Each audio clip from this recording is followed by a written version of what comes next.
Welcome to Catholic Moral Thought. This is a presentation on the three images of the New Testament with material from The Moral Vision of the New Testament from Richard B. Hayes. The purpose of this talk is to give you some tools so that way we can creatively interpret and apply the teachings of the New Testament and the Bible to moral situations.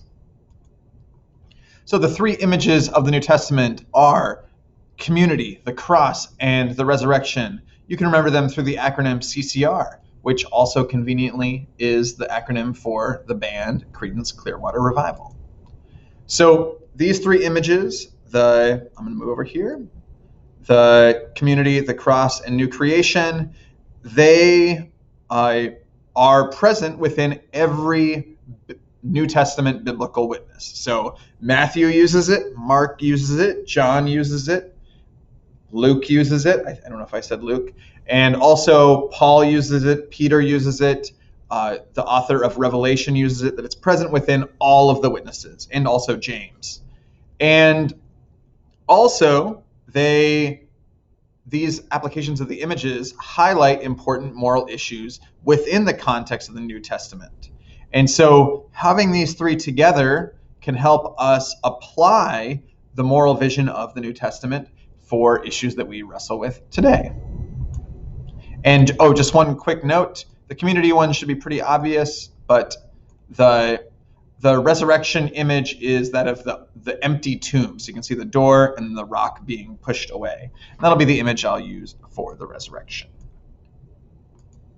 Okay, so the image of the community is going to be the first one. And all of these are coming from a Christian perspective. And so these are the ideals, the way of being, the character that Christians should be working on and should aspire to. So from the beginning of the Bible, God calls a people, not an individual, a people into a covenant relationship with God. That it begins with Adam and Eve and expands to Abraham and his family, to the people of Israel, and it culminates in the community that Jesus forms. And Jesus calls his community, his church, to be light to the world and the salt of the earth, that this community should be revealing the light, the colors, the beauty within material reality, that we also should be salt, that we should bring out the flavors of the rest of the world, that we should be a net good for the world. And within that, the call of the disciples, the apprentices of Jesus, is to be a community that demonstrates what God's character is like. And so as a Christian, I need to not be thinking only about myself and thinking that the things that I do have nothing to do with anyone else, but rather seeing God called a people and we are called to be a people. And so I should be thinking about, what am I promoting in the way I operate? That, for instance, it can be common in businesses to use your sick days as personal days. And one of the reasons why I don't do that is because if I say I'm using a sick day and I'm not sick, that I'm being dishonest. And although no one's going to check up on me and probably no one cares, this is what I'm promoting, is that a dishonest relationship with my employer in order for me to, thrive. And the kind of community I'm building up is one where, I lie to other people and where it's okay to lie about what I'm doing. And that's not what I want to build. And so I don't do that. And obviously it's connected to integrity as well. But this is just an example that even something that can seem like it doesn't impact anybody else does set up a type of community. Just like, in a class, if everyone's working on something and then one person checks their phone, it makes it so much easier to think it's okay to check phones now. And then soon everybody's on their phone. And that my action that seems to only deal with me actually impacts my greater community. And so Christians should go into that intentionally. And similarly, we should be thinking like, okay, God is love. Is the way that we operate towards each other and to those outside of the Christian community, is that showing that love? From people looking at our parish, our house, our community, the way we operate, are they gonna be like, yeah, that's what love is like. Or God is just, that God is compassionate, that God is courageous. Do we reveal that through the way we treat each other and through the way we treat those outside the community?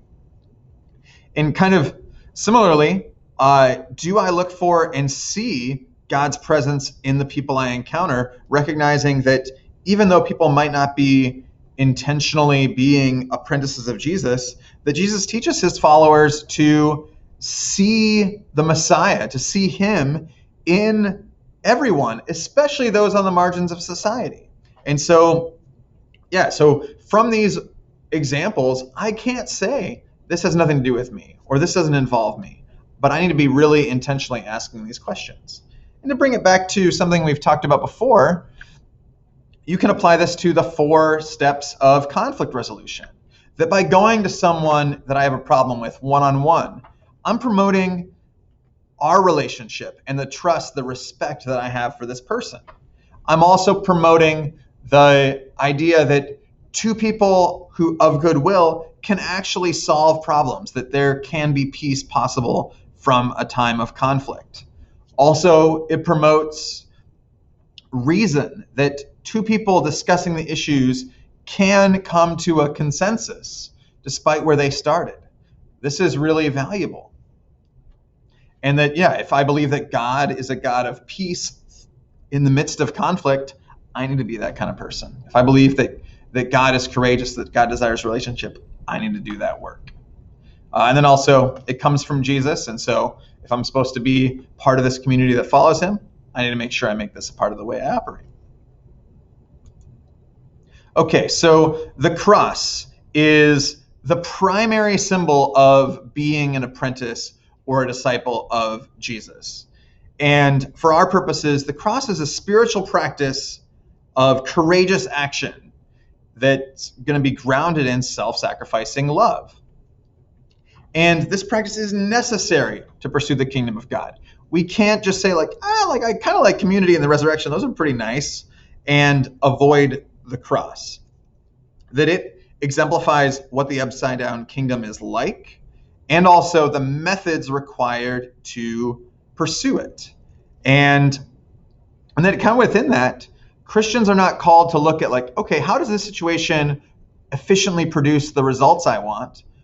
We're called to say okay, how can we imitate Jesus here? And so we don't say I'm only going to do this or support this if it benefits me. Or, I should only do something if it feels really comfortable for me. That when you think about the cross, and it was the most horrific instrument of torture in the Roman Empire, it's probably not beneficial to the self directly, and also not comfortable. And so this is important that Christians, we're not about that. And so one of the questions people might say is this seems pretty masochistic to say that this is at the center. This is a primary image. And you might ask, why is the suffering of the cross necessary? Can't people avoid it? And the argument and the reality for why we can't avoid it if we're actually going to pursue it is that there is a lot of brokenness and fear in people's lives. And it's pretty common, and our elephants are pretty well trained often to cover up brokenness and fear rather than deal with it directly.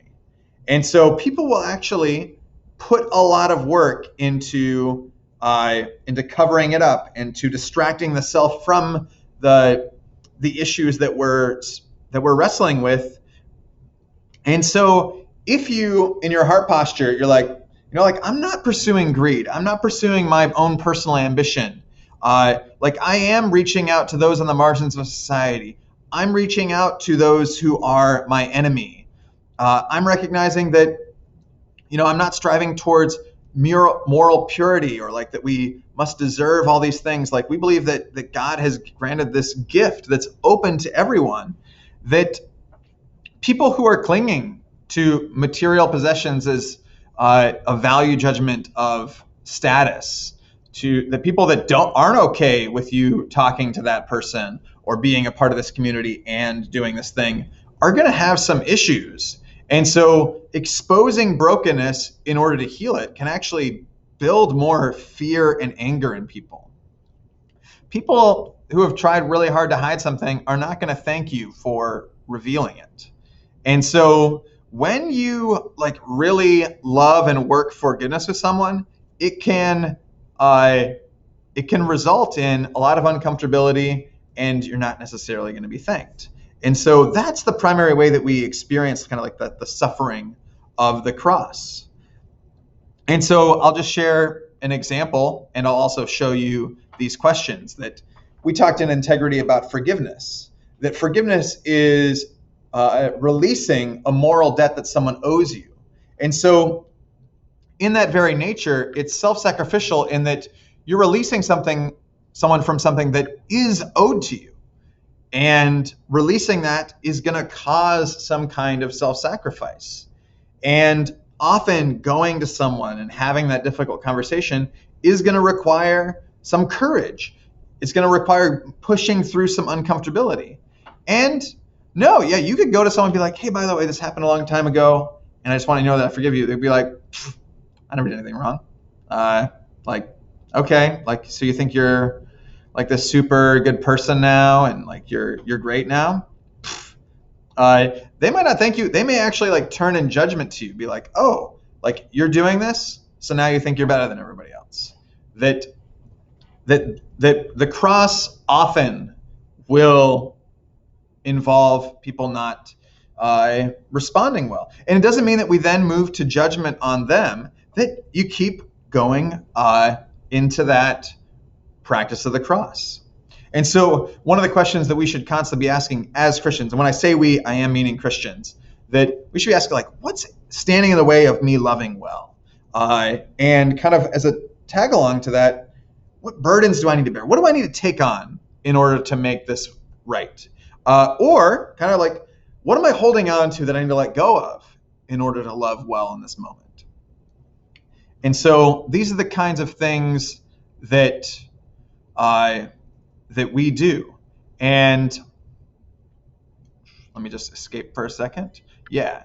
So I just wanted to look at my example. So one of the things that you'll find this being the case is often in service. Oftentimes we might think like, okay, I'm going to go volunteer. I'm going to serve. I'm going to do this really good thing. And we can expect that when we get there, everyone's going to be so happy that we are there and that we're supporting. Whereas oftentimes we're entering into another group's world and they're not going to like thank you for kind of like in their minds for like this intrusion. And so that's something that we need to maybe let go of, is the thankfulness. And that can be processed through some uncomfortability. And you may even leave being like, like I don't feel like I actually like did any good. And that's some of that uncomfortability. And that's kind of like where you can see that like, well, as Christians, we're not called to like only do things if it brings us good feelings, and like also recognize that you're not always going to feel that what you did was good or beneficial. It doesn't mean that it's bad, but right, basically that this is going to happen as you go through and pursue good things. If you try to raise your kids right, they're not always going to thank you. You're going to have days where you'll be like, I don't know if I have like a good relationship with them at all. As a teacher, you're trying to teach. I'm trying to teach, and there can be days where I just like don't like I'm trying to give as much as I can, and there's nothing, like I don't feel anything on the other side, and that's okay. That's part of it. Okay, last one is the resurrection. And so the resurrection is, is the unity of heaven, God space, with material reality or human space. And this is what Christians believe is coming. We believe that Jesus inaugurated it, started it with his resurrection, his return, his spiritual form returning to material reality through a resurrected body, hence the empty tomb. Likewise, the last chapters of the Bible, the book of Revelation, ends with the New Jerusalem from heaven coming to earth, uniting with material reality. That in the sacraments, especially in the Eucharist, we believe that Jesus, body, soul, and divinity, becomes unified with the bread and the wine. We are people that are looking for transformation and unity between heaven and earth, not escape from earth, from material reality into heaven. This is huge. Most people don't grasp this. This is really important. And so because we are in material reality, we need to be really concerned about it if we're looking for transformation. And so we're called in this in-between time before the transformation of all things and the renewing of all things to really work really hard while recognizing that we don't build this, that God achieves that transforming work. And we work hard without clinging to the results. We're not really focused on we better make sure that we win. No, we're we work hard for the kingdom of God, and God brings the transformation. God brings the results. And so we are looking to do that, and we're looking with the lens of eternity, that Jesus uses the phrase eternal life to describe the resurrection a lot. And so that's what we're working towards. And so one of the real values of looking with the lens of the resurrection is we have a much longer line of what matters. And so small problems that we're dealing with today aren't as big so long as, we're thinking about but we're building a foundation for the resurrection. And so are we building that foundation well or not, and recognize that God achieves transformation. And so a lot of the work of preparing for this is really affirming the beauty of material reality, working hard to steward and protect our earth, which is a gift, that recognizing the goodness in supporting individual people, that this is a way that we lift up earth up to God. And then, as I already said about community, Christians are called to reflect God's character into the world through being people of justice and mercy. And so the big way that you can apply this is if Christians are looking with the lens to eternity, we're going to be constantly asking ourselves these questions am I treating people in such a way to set the foundation for spending eternity with them in the resurrection? That I don't get to say sure, I flip that person off in traffic, I'm never going to see that person again. We Christians don't actually believe that. That I can't say people in other cities and other states, in other parts of the world, they can do what they want. It doesn't really affect me. We believe that we've got to start building the foundation for good relationship now, because we're going to be spending eternity together. So let's get to work. And we also don't get to say, the material world doesn't really matter much. As long as I'm going to heaven, I'm good. That's not what the biblical witness says. That's not what the resurrection is about. And so this is huge. And so a lot of what we need to do is we let go. We're not saying okay, this election, if this event, if this thing happens, then everything is great, or then everything is horrible. We're working. We need to be constantly working kind of in that cross-community mindset while letting go of the results, letting go of the transformation. That, some things are going to land and you're going to see it and you want to notice it and it's going to be awesome. And sometimes you just go back to the grind. That, when I think about, I'll talk about this in a little bit, but when I think about equity work, some people will say what do you do when the focus leaves? Are you going to keep doing the work? Are you going to keep working when there's no social media craze? And this is kind of that question of the resurrection is are you looking for are you going to only work when there's results? a lot of people have been working on this for a really long time, and the results aren't always there. How do you keep that energy up? And as a Christian, like I think about like the resurrection. Like I got to keep working to set this foundation, and I don't earn any results, but results happen sometimes, and I have to notice them. And so I already talked about that last question, so I won't do that. I do want to give a quick example. So I didn't learn this particularly, like this lens. I didn't read this book before this, but one of the things before I got engaged, whenever I'd go into a dating relationship, I was always kind of sad when people are like really working on avoiding their ex, or after they get out of a relationship, they just say all these horrible things about the other person. And I was always thinking like, I never want to be like that. I always want to be someone that could like enter a room and see my exes there and not feel like I need to leave. Like that's the way I want to live. I want to be on good terms with anyone that I've dated. I don't want to have treated them poorly. And I don't want to, like, I want to do all the work so that way, like if they do anything wrong to me, that we can fix this. And it's kind of cool, like as I look at it now, and I do run into women that I've dated without my fiance and with my fiance. And it is great to have done that work and to be fine when we go to a thing and it's like, oh wow, like a lot of the women here I've dated before, and not to be a big deal. And I can talk about previous relationships without a lot of drama. And a lot of it is because like I look at things with like, I don't get to say, I'm never going to see that person again.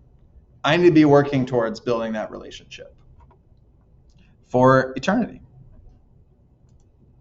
So one important thing is that we don't get to pick and choose, that all of these need to come together. So I can't just say like, well, I'm going to pursue the cross and I'm going to pursue the resurrection, but I don't really care about anybody else. Nope, the community matters there. I can't say like, you know what, community, I love good community. And like the resurrection, this healing, this transformation at a time, I love that. But I just don't want to do anything uncomfortable or it's going to require anything of me. You're not going to get those two. That's not the way it works. Also, one of the things that can happen is people can use just the cross to push oppression onto others. That if the community is part of it, you don't get to push oppression onto other people. You need to bear your proper burden. And this is part of the work of community and cross to be part of new creation. And also, one important thing is that it is an inappropriate expectation that non-Christians be intentionally striving to this. There obviously is a lot of room for common ground, but no, like I don't believe that non-Christians are necessarily working to reveal the character of what God is like. That that you're not, if you're not a Christian, I'm not expecting you to be intentionally choosing self-sacrifice and courage. What I do know is that I need to do it. And then if you are a Christian, like you need to think about this. This is at the center. And this is huge. Okay. And so many of you are like, whoa, like I can't only think about myself. Like I need to be recognizing that I'm going to choose as a pattern of action something that's going to bring me suffering, and that I'm going to work really hard, but I can't cling to the results and things like that. Be like, okay, like how is this not just like, here's a whole bunch of horrible stuff to deal with in addition to everything else that you deal with in your life. And I'm going to say that like, as I was going through this, something stood out. Like, this is good news. This is the gospel, in that if I'm focused on the community, if I'm focused on people, and I'm focused on,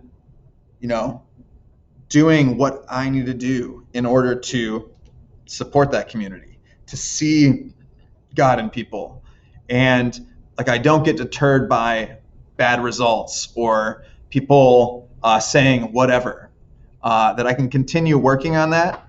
That it's kind of cool because there's a freedom You can focus on what's important. That it's like, I don't need to worry about like possessions. Like I don't need to worry about like what people think about me all that much. That the more I am in this vein, the less the things that don't matter seem to matter. And there's a lot of freedom in that. And then also, like once you let go of some of these things and start working on this, like there's a sense of peace in it. It's like, okay, like no, this doesn't feel good right now. Or maybe like this feels really good right now. And it's like, I know that I'm doing what I'm supposed to do. And there's a real sense of peace in that. And similarly, like when I said that like the cross is both like the way that the kingdom of God works and the ways to get it, and we believe that like Jesus is the incarnation of God.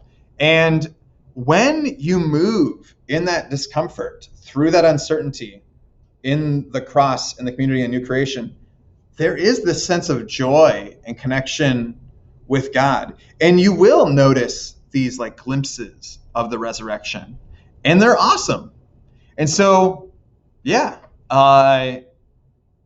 this requires a lot. I would argue it requires everything to be a Christian. But and you'll experience like this freedom, this peace, this joy, and this connection in pursuing them. So, two last things and then we'll end. So, one of the ways that I've seen this in my own life has been at Salle. A few years ago, we started doing this equity work. And I'll be honest, my initial feeling when I think about emotionally healthy prayer, my initial feeling was fear and like, what is this going to mean? Like, how are things going to impact me or negatively impact me? How am I going to be like forced to change? And a lot of that was coming from my privilege, my biased or like short-sighted perspective. And I had to think like, okay, like if I care about the community, including those that I don't see, like if I'm thinking about like the human community and also like what I'm called to be as part of the church, like am I showing what God is like by acting out in fear or by rejecting what is uncomfortable to me? No, like I need to promote that, like, that all people can be welcome, that all people can be equitably supported. I need to support that, even if it doesn't make me feel super comfortable, or even if it, like, let's go right into the cross. Like, even if it's going to require me to bear some things, or even if I go into the work and I'm not thanked for being there. It's like, oh, good, another white person trying to virtue signal that they're doing good things. Like, that's a very reasonable response sometimes, and that happens. It doesn't make it not worth doing. And then you continue working, and it's not always going to come. Like, this is not something, like, one of the things that we learn in that is that you got to expect non-closure. And that's kind of in the vein of the resurrection, is that you can't cling to the results. Like, this just keeps going and going. And you keep working, keep building the community. You'll see some cool stuff, but you got to let go of that. And last example, and one that's really close to my heart, a few years ago, about a year and a half ago, one of my close friends let me know that he had gotten his girlfriend pregnant. They were in a long distance relationship and actually had only met each other a few times at that point, although they obviously like texted and things like that in between. And like very immediately, I was like, I need to make myself like present and available because this is a tough situation. And so I like cleared the rest of my evening. I was like, let's go to a place and let's just talk this out. And so he shared with me all of his thoughts, all of his stresses, and like his brain was going like 10 miles a minute. And you know, I like where he asked for advice, I gave advice. And then, you know, quickly after we finished our conversation, I started thinking, I was like I want to promote like what's good for him. I want to promote what's good for his girlfriend. I want to support what's good for their unborn child.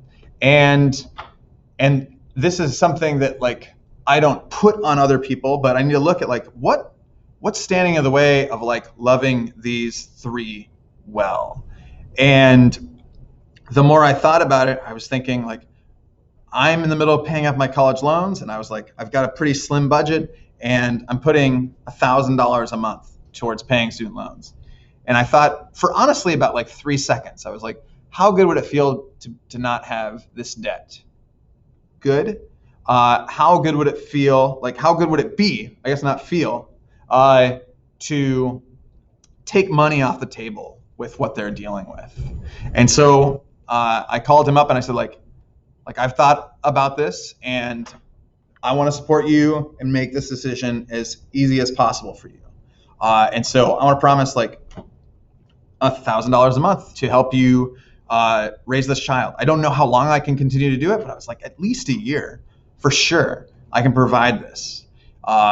And it's kind of cool. Like in make a long story short, they did not accept the money, and that I continue to be like a support to them. And kind of like be part of their community. And I got to know her a lot better through the whole process. But yeah, they eventually had their child. His name is Bruce. And a few months after she gave birth, they both invited me to be the godfather. And his birthday is going to be in a few days. And so, yeah, I didn't know what was going to happen. I didn't know that I wouldn't need to give the money. And the money really isn't the biggest thing here. But like I knew that I need to do these three things. Like I need to consider these, and this is what Christians are supposed to be about. Thank you.